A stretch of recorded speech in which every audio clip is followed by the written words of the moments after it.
Grandfather Frog's common sense. There is nothing quite like common sense to smooth out troubles.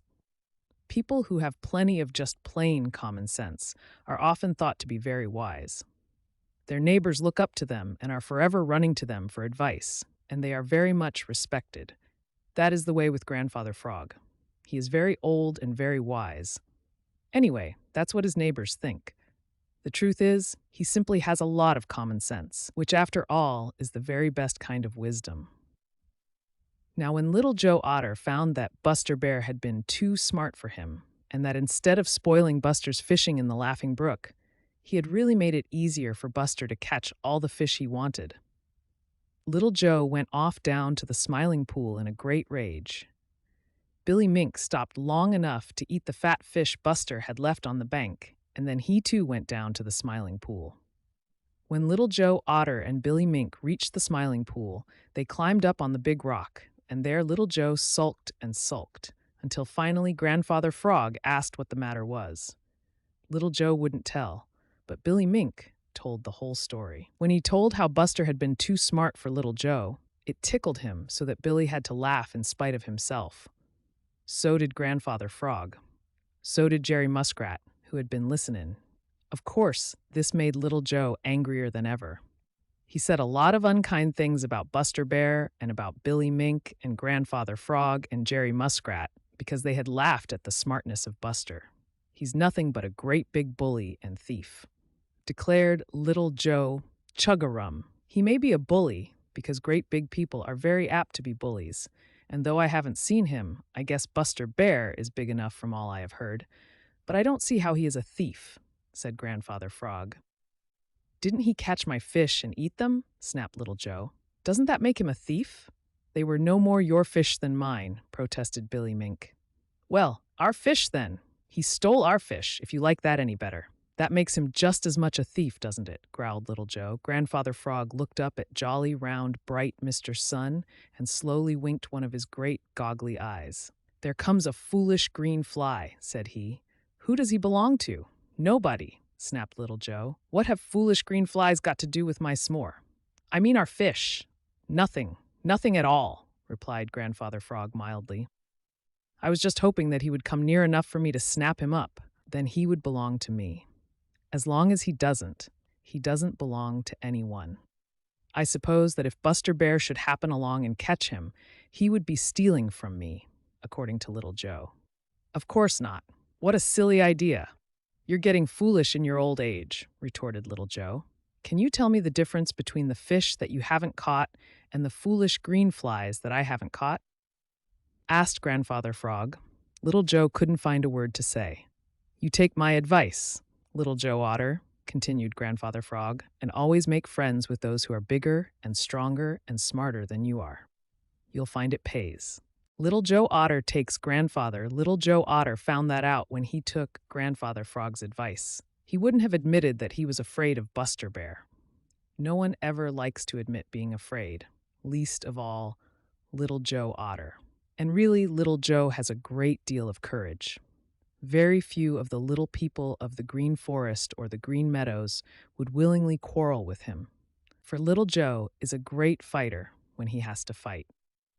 As for all those who live in or along the Laughing Brook or in the Smiling Pool, they let Little Joe have his own way in everything. Now having one's own way too much is a bad thing.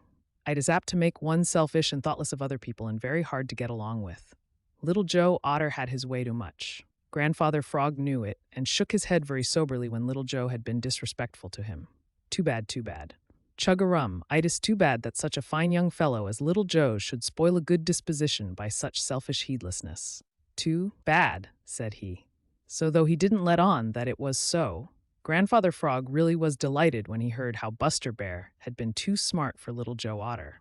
It tickled him so that he had hard work to keep a straight face. But he did, and was as grave and solemn as you please, as he advised Little Joe always to make friends with anyone who was bigger and stronger and smarter than he. That was good common sense advice. But Little Joe just sniffed and went off declaring that he would get even with Buster Bear yet. Now Little Joe is good-natured and full of fun as a rule. And after he had reached home and his temper had cooled off a little, He began to see the joke on himself. How when he had worked so hard to frighten the fish in the little pools of the Laughing Brook so that Buster Bear should not catch any, he had all the time been driving them right into Buster's paws.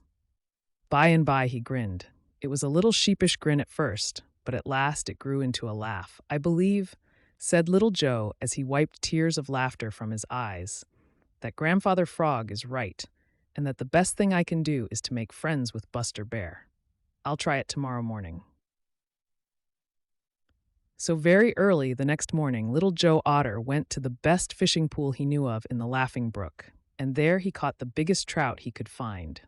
It was so big and fat that it made Little Joe's mouth water, for you know fat trout are his favorite food. But he didn't take so much as one bite. Instead, he carefully laid it on an old log where Buster Bear would be sure to see it if he should come along that way. Then he hid nearby, where he could watch. Buster was late that morning. It seemed to Little Joe that he never would come. Once he nearly lost the fish. He had turned his head for just a minute, and when he looked back again, the trout was nowhere to be seen. Buster couldn't have stolen up and taken it, because such a big fellow couldn't possibly have gotten out of sight again. Little Joe darted over to the log and looked on the other side. There was the fat trout, and there also was Little Joe's smallest cousin, Shadow the Weasel, who was a great thief and altogether bad. Little Joe sprang at him angrily, but Shadow was too quick and darted away. Little Joe put the fish back on the log and waited. This time, he didn't take his eyes off it. At last, when he was almost ready to give up, he saw Buster Bear shuffling along towards the Laughing Brook. Suddenly, Buster stopped and sniffed.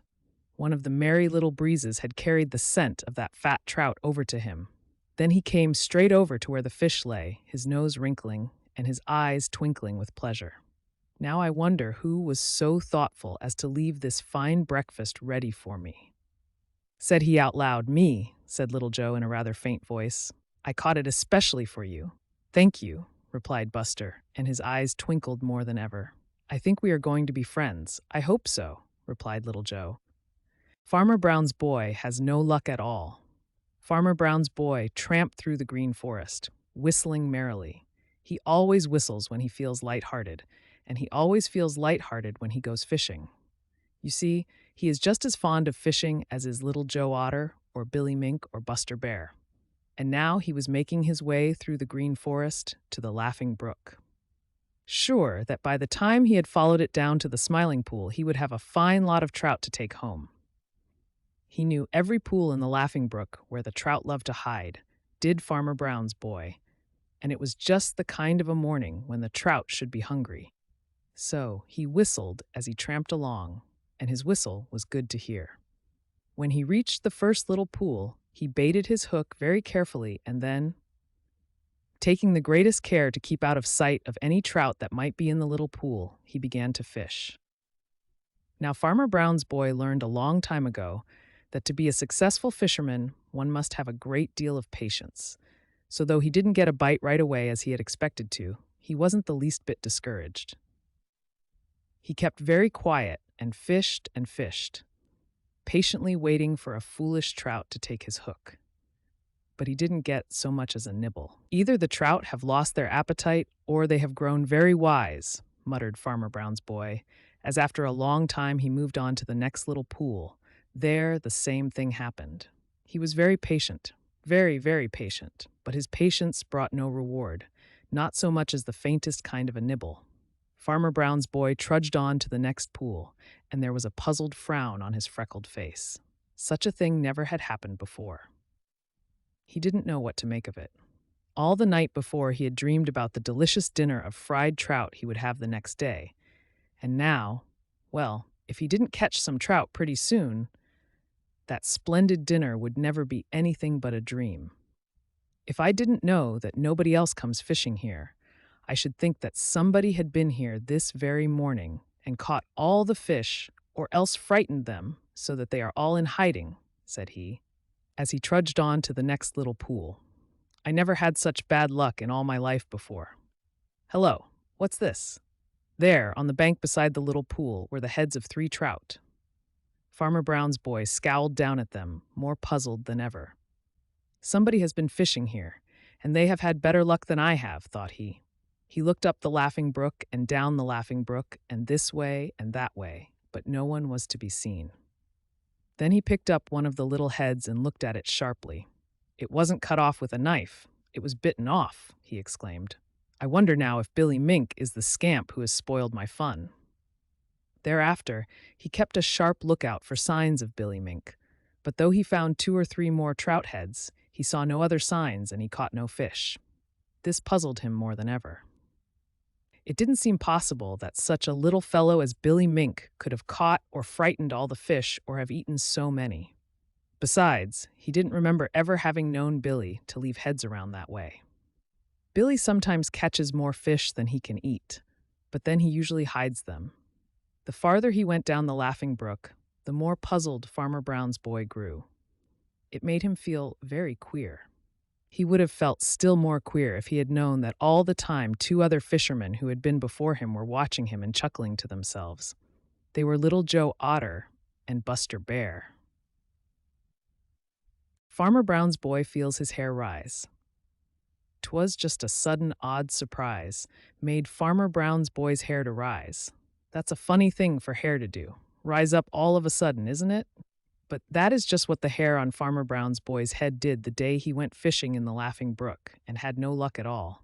There are just 2 things that make hair rise: anger and fear. Anger sometimes makes the hair on the back and neck of Bowser the Hound and of some other little people bristle and stand up. And you know the hair on the tail of Black Pussy stands on end until her tail looks twice as big as it really is. Both anger and fear make it do that. But there's only one thing that can make the hair on the head of Farmer Brown's boy rise. And as it isn't anger, of course it must be fear. It never had happened before. You see, there isn't much of anything that Farmer Brown's boy is really afraid of. Perhaps he wouldn't have been afraid this time if it hadn't been for the surprise of what he found. You see, when he had found the heads of those trout on the bank, he knew right away that someone else had been fishing, and that was why he couldn't catch any.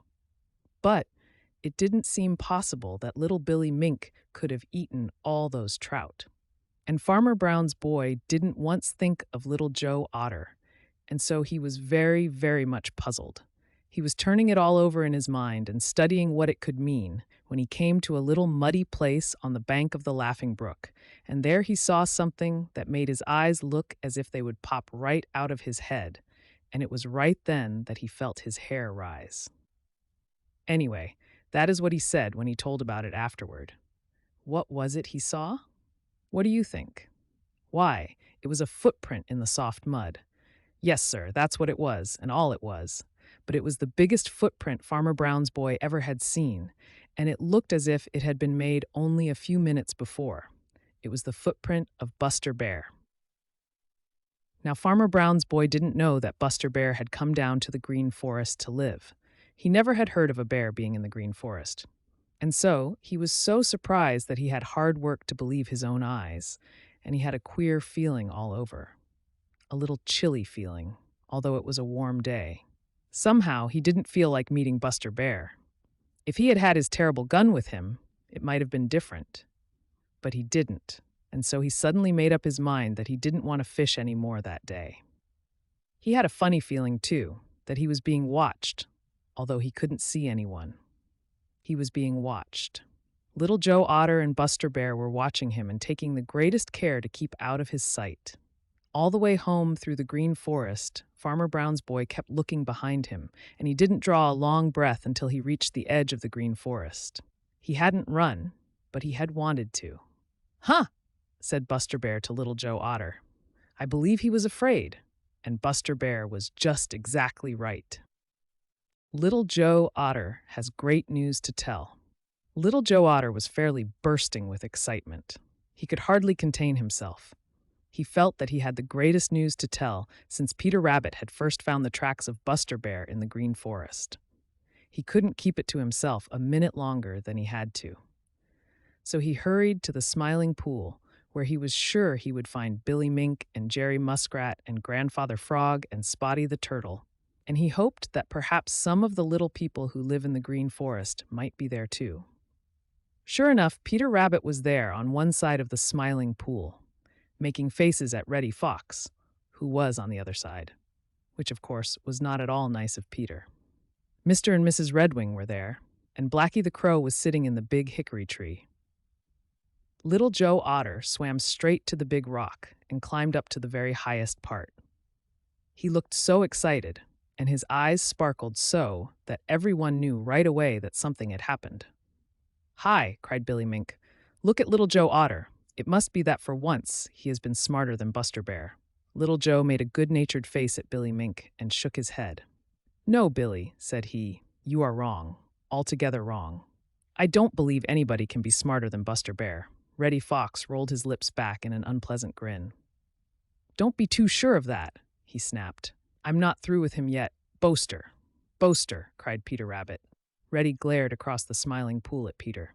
"I'm not through with you either, Peter Rabbit," he snarled. "You'll find it out one of these fine days. Reddy, smart and sly, couldn't catch a buzzing fly," taunted Peter. "Chug-a-rum," said Grandfather Frog in his deepest, gruffest voice. "We know all about that. What we want to know is what Little Joe Otter has got on his mind. It's news, great news," cried Little Joe. "We can tell better how great it is when we hear what it is," replied Grandfather Frog testily. "What is it?"